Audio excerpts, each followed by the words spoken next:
కొన్ని కారణాల వల్ల ప్రేమికులు విడిపోతే సో తనకు మంచిదైంది, భలే జరిగింది అని చాలామంది అనుకుంటారు.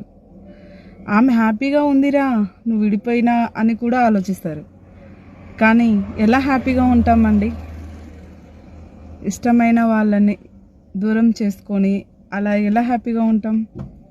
ఉండలేం కదా. అదంతా మీ భ్రమ. ఎక్కడ ఉన్నా తను ఎప్పటికైనా ఆ ప్రేమికులు కలుస్తారనే ఒక నమ్మకంతో వాళ్ళిద్దరి మనసులో ప్రేమ అనేది మీరు ఎంత చిచ్చు రాజు చేసినా చచ్చిపోదండి, అలాగే పదిలంగా ఉంటుంది. వాళ్ళు కలుస్తామనే గట్టి నమ్మకమే వాళ్ళని కలుపుతుంది. సో చాలామంది ఆలోచిస్తూ అంటారు ఆమె హ్యాపీగా ఉందిరా అని చెప్పడం. హ్యాపీగా ఏం ఉండరండి. మనసులో బాధను ఎంత మోస్తున్నారో విడిపోయిన వాళ్ళకి తప్ప చెప్పకుండా మీకు అర్థం కాదు ఎప్పటికీ.